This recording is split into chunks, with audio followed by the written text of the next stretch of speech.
32 წლის კელსი ჰეჩერი, რომელსაც იშვიათი ანატომიური ანომალია, ორი საშვილოსნო აქვს, ორივე საშვილოსნოდან ერთდროულად დაფეხმძიმდა და ჯანმრთელი ტყუპები გააჩინა. ორმაგი საშვილოსნო ქალების მხოლოდ 0.3%-ში გვხვდება. ექიმების შეფასებით ორივე საშვილოსნოდან ერთდროულად დაორსულების ალბათობა კი 50 მილიონში მხოლოდ ერთია. ეკოსკოპიაზე მივედი, სპეციალისტმა კვლევა დაიწყო და ვკითხე, ყველაფერი რიგზეა.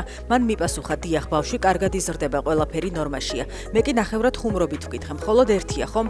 მან დამიდასტურა. მაშინ ვუთხარი, ვიცი რომ ჩემს სამედიცინო ბარეთში წერია, მაგრამ ყოველი შემთხვევისთვის გეტყვით, მე მეორე საშვილოსნოც მაქვს. მან მიპასუხა, მგონი რაღაც შევამჩნიე, მოდით იქაც გადავამოწმოთ.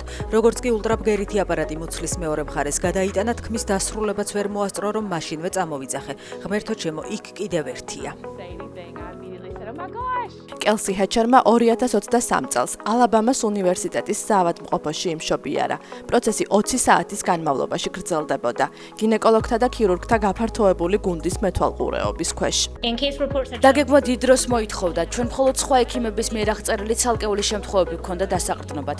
ბავშვობა თავად გადაწყვეტეს ყველაფერი. პირველი ბავშვი მარჯვენა საშვილოსნოდან ბუნებრივი გზით დაიბადა, ხოლო დაახლოებით 10 საათის შემდეგ მეორე ბავშვი მარცხენა საშვილოსნოდან საკეისრო კვეთით მოევლინა ქვეყანას. უკვე მომდევნო დღეს. კელსი ჰეჩერს ტყუპების გარდა კიდევ 3 შვილი ჰყავს. მოგვიანებით ამ კლინიკაში კიდევ ერთმა ორი საშვილოსნოს მქონე ქალმა იმშობიარა, რომელიც ასევე ერთდროულად იყო ტყუპებზე ორსულად. არგენტინაში მსოფლიოში ერთ-ერთი ყველაზე მცირე ზომის სახეობის დინოზავრის თითქმის სრულყოფილი ჩონჩხი აღმოაჩინეს.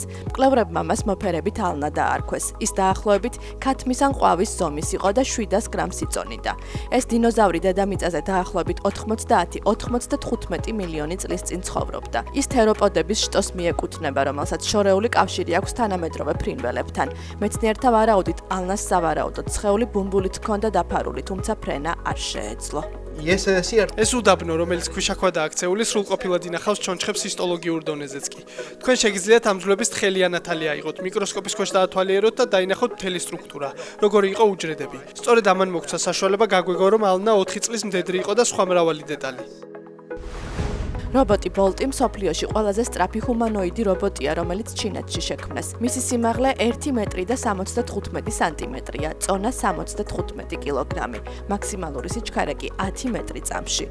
ბოლტი პირველი სრულზომიანი ჰუმანოიდი რობოტია მსოფლიოში, რომელმაც მოძრაობის ასეთ მაღალ სიჩქარეს მიაღწია.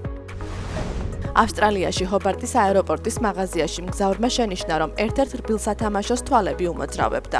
თაროზე ნამდვილი პოსტუმი აღმოჩნდა. უცნობია, როგორ მოხვდა ცხოველი აეროპორტის ამ ნაწილში, ვარაუდობენ, რომ ის შენობაში თავისით შეძვრა, რადგან მისი შეყვანა უსაფრთხოების კონტროლის გამო შეუძლებელი იქნებოდა. რამდენიმე მგზავრმა თანამშრომლებს უთხრა, იცით იქ სათამაშოებთან ნამდვილი პოსტუმი ზისო. თავიდან არავინ დაიჯერა, მაგრამ როცა კუთხეში შევიხედეთ, მართლაც იქ იყო. მერე აეროპორტში ნამდვილი აურზაური ატყდა, ყველას უნდოდა მისი ნახვა.